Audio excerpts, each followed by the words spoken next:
Okay, this morning I was cleaning up my basement down here in the bottom of the RV, and I noticed a little water back there by the pump. So I went and looked at these doors, because there's like this door and this wall back here, and I found something really disturbing, which was really bad. So part of the wall right here, you can see I'm getting all kinds of nasty black mold. This is the wall that goes up against the wet bay, and then the other piece is right here, and you can see I've actually cut this off the other piece.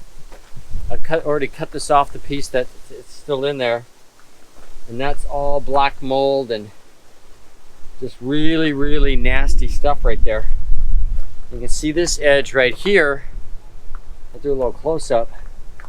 See that mold right there? That's some really nasty stuff right there. It goes all the way in. So I'm throwing away these two pieces right here. Okay, I found the source of the leak. This low point drain right here. It's the cold low point drain. You can see a small puddle. I just dried it all off, and a small puddle is coming down, and there must be a crack in this connection right here, because that's where it's leaking.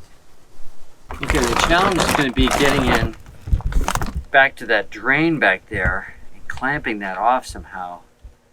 That is not going to be easy, because all I can think of is go to the low point drain here and disconnect it here. Okay, I figured out what it is. This plastic piece right here is leaking. You can see there's like a small leak right here, right where my thumb is. It's a small leak. Just the plastic must be cracked, and it's just got a small leak coming out of it. So this piece has got to be replaced. So this is the piece that broke in the wet bay. This is my low point drain, and what happened was it developed a small crack right here in the back where it threads up against the cabinet for the wet bay, and it was developing a very slow leak. Now part of the water was dripping inside the wet bay, but some of it was actually dripping behind the cabinet for the wet bay, under the wet bay, and then getting the rest of the basement wet, which is what caused the problem. It was a very slow leak, but that's actually what caused more damage, because I didn't catch it because it was so slow. So I'm going to replace this valve. So what I did temporarily, because we were just getting ready to leave PEI the next morning, and I didn't have time to do a full repair, I basically just cut this hose. Now this hose was connected to the low point drain, and then this was connected to the main water supply. So I cut the hose right here, I cut the hose there, and then this was the hose that was connected to the main water supply, and then I put on a plug like this. This is just a PEX plug.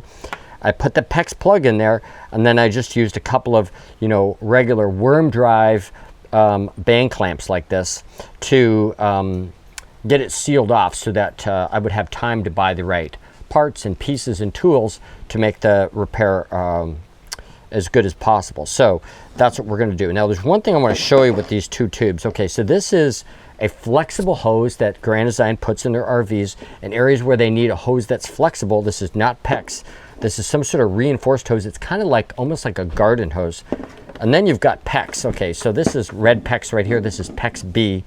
I have red, blue, and white PEX right here. And let me show you the difference in the diameter. So if you look inside the diameter right here, let's see if I can see it on the other camera here, is that this diameter is quite a bit narrower on the inner diameter than this diameter. So if I take a plug and I put it in the PEX B, it's nice and tight. But if I put the plug into this this tubing, it's really loose. There's quite a bit larger inner diameter there, which is why when I went to plug this up with the band clamps like this, which is why it leaked, and I had to actually put two band clamps on here. This is definitely not recommended to use these worm drive gears, but they're great in a pinch. This is what I had with me, and I was able to make a quick repair. But you can see by using a plug or using any of these PEX connectors here, it is quite a bit looser in this type of hose, in this flexible, what I would call like a 1/2 inch like type garden hose. So we're going to make a permanent repair now, and we're going to use PEX. I'm actually going to leave out this flexible hose because I don't really need it. Now instead of using one of these to replace it with a emailed Grand Design to try to get this part number, but they haven't gotten back to me. I don't think I want to use this anyway, so I'm actually going to use a brass PEX to PEX connector. And what I'm going to do is connect it all with PEX, and that this will go out the drain instead. And it's got a little handle on here like that, so I can just go like that and turn it on and off. Okay, now I'm going to start assembling all the different parts that I need and the assembly that I need to connect to the main water supply. So I'm going to use this new PEX pipe. I'm not going to use the old flexible stuff. I'm going to cut the PEX pipe, and using PEX connectors, connect it up to my PEX on-off valve. So to be able to do this properly, you need a couple of tools. First, you need a PEX cutter to make a nice clean and straight cut. It's really important. You could do this with a utility knife, but it's really hard to have it really straight, parallel, and clean. It's only like 11 bucks, so I got a PEX cutter. Then you definitely need a PEX clamp device. Now, there's a couple different ways to clamp PEX. I'm using these stainless steel clamps that are used. They're actually made, but these ones are actually made by SharkBite, and this is actually a SharkBite clamp. You can get the generic ones, which I actually just picked some of these up at Lowe's, which are the same thing, and they clamp the same way. There's another type, which is a band. It's a copper band that goes around, but I don't like the tool for that. Is really, really big. This is a compact tool. These are stainless steel clamps, and they're really, really easy to use. So I'm going to use these on all the connections. So let's just go ahead and start putting it together. So I need a 22-inch piece of tubing, which I've already cut, and that just cuts really nice and easy. The cutter cuts it nice and smooth. And then this is going to go for my water supply line, and it probably is clean, but I'm going to cut the other end of that just to make sure that that's nice and clean.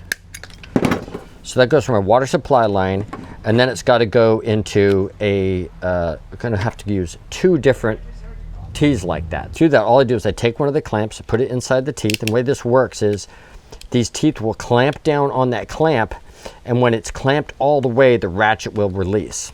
So I can put this on here like that, put it there. Now if you see in here, it's got these little spacers right here that are kind of built right into it to make sure that you're putting the clamp at the right distance from the edge of the pipe. You push the pipe all the way in, and then I'm going to clamp. So now I'm just going to take this and I'm going to clamp it. You squeeze it basically until it releases. And it releases, and now I got a really nice tight fitting around that clamp. I'm going to put another 90-degree like this, and I need an 1.5 inch piece of PEX to connect those two like that. So what I'm going to do is I'm going to take my PEX right here. I'm going to take it out. I'm going to measure out 1.5 inches because that's what I need. Need about 1.5 inches. I'm going to take my cutter, cut 1.5 inches off.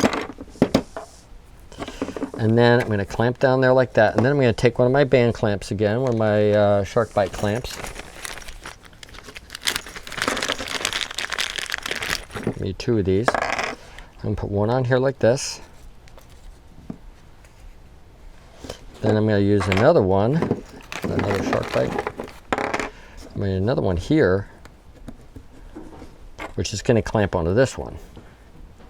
And then I'll just tighten both of those like that. So I have a particular orientation I want. I want it to be like that because I want it to go down. So I got to make sure I hold them proper when I'm doing this. So the first one's not as important. Oops. I just click the little release. So if you see how I do that, put the teeth in there. Let it click down, making sure I keep the distance correct all the whole time I'm clamping. Let's see if I can do that with on the camera. And just clamp it down. Not as strong as it used to be. Okay, good.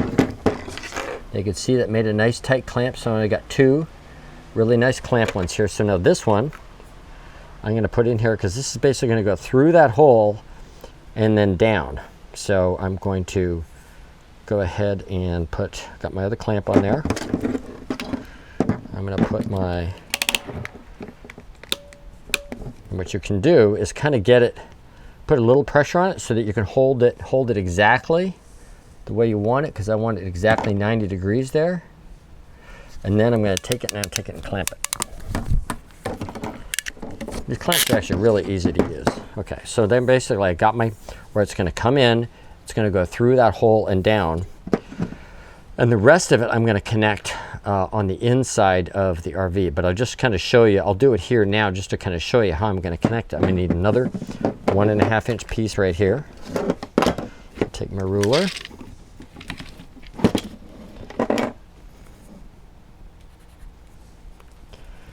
Piece there.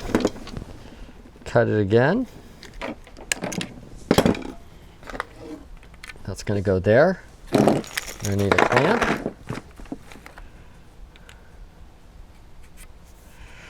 I need a clamp. And again, I'm just going to hold it right up against there. Put the teeth in there like that. See if I can see this good on the camera here. Put the teeth in there like that. Squeeze it a little bit so where it gets snug. I've checked to make sure that my band is all the way at the top. And then I'm just going to take it and clamp it really nice and hard. And you'll hear it click. You hear it click, and then it releases. Okay, good. So I got my piece the way I want it. Now what I'm going to do is, this is going to connect on the inside of the wet bay, and then I'm going to have another piece that's going to connect on there. So I'm going to use an 11-inch piece here. And this is the drain that goes down, so I need 11 inches there. I'm going to cut that right there. Okay, so that's going to come down from the drain. It's basically going to go like this, go down here. And the great thing about this fixture that I've got here is that it has holes so that I could screw it up against the cabinet. So I'm not going to be able to have a lot of stress on this connection right here. This is going to be able to go to my water supply line, and I shouldn't have any stress on it. Before we go on to the next step, I just want to show a close-up of how the clamp goes on with the connector and the tubing, how the tool fits over the clamp, crimps, and what it looks like after it's finished crimping. Now I took that piece that I just made and I fed it through the hole from the back of the wet bay. It was really hard to get in there. Now this end of the piece right here is what's going to come through the hole, and this is what's sticking out inside the wet bay where we're going to connect our valve. So I got my little spout down here, which I pushed out from the back side. It's coming out this hole, and the drain is going to go down that hole right there. I've got my my lever right here, and I want to make sure so I can go like this for on and that for off. I'm going to connect the little extension pipe that goes down below the RV. I'm going to do that right now. Put it approximately where it should be clamping on the little teeth there. You'll see that on these PEX they have these little teeth right here, and that's what it grabs onto. So put that on there. Put the teeth on it. Get it approximately where I want it. Make it snug. Check that, make sure that it's where I want it to be, and then finish the clamping. Okay, so now I've got my piece that's going to go down, and that's going to go that in there like that. Okay, now I just got to connect these two pieces right here. So I got one more clamp. I'm going to put this around there. I'm going to put this over there like that. I'm going to slide that down. That's the nice thing about this type of clamping system, because this tool is so small compared to the copper clamps. These are like a pinch clamp. I'll still be able to get in there. So I'm just going to hold it up. Let's get that nice and lined up just the way I want it. Then I'm going to put my teeth on there. I'm going to snug it, and I'm just going to squeeze it a little bit. Then I'm going to make sure, when we get in here, make sure my height is right, because if I don't have it in the right place, then it won't clamp right. So I got it about 1/8 of an inch up from the edge of the tubing, and it's pushed all the way around. Now that I give it a little squeeze, I'm just going to check to make sure I am good. I am right where I need to be. Then I'll finish the clamp. And it releases on its own. And now we have our nice tight fit there. So the last thing I need to do is make this connection here. And I did intentionally make it originally a little bit long, but you see this PEX pipe does not like to bend. So I'm going to have to find a way to make this curve a little bit. It's a long enough pipe, but you can see I think I need to cut it right about there. So I'm going to take and make one more cut right there. Right about there. So I'm gonna take my clamp, I'm gonna put that on there, and then I'm gonna put this into here. So these tubings do not like to bend. Okay, so what I'm gonna do now is I've got to clamp this connector right here. I'm gonna take my PEX connector right here, put it on there, snug it, take a look, make sure it's going all the way in. And that looks good back there. I'm just gonna take it and squeeze this. Okay, and that looks nice and tight now. Okay, I got my trusty assistant outside turning the water back on, and we're gonna watch these connectors right here and see if we get any leaks. So this is my main water supply line coming in here. So let's see. Okay, turn it on, honey. Okay, looks good, leak free. No problem, not a drop. All those connectors are nice and tight. So we're all done with that fix. I just got to screw the valve to the cabinet and I'm all done. Okay, we're back on screwing in the valve here to the side of the cabinet, and I've already drilled a couple of holes, and I'm just gonna screw that in there. And they're nice and tight. Just a couple of sheet metal screws.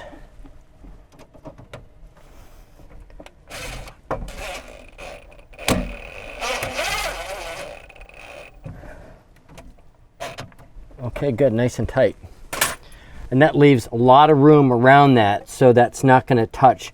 I'm also going to put some silicone sealant and stuff like that around here to protect this.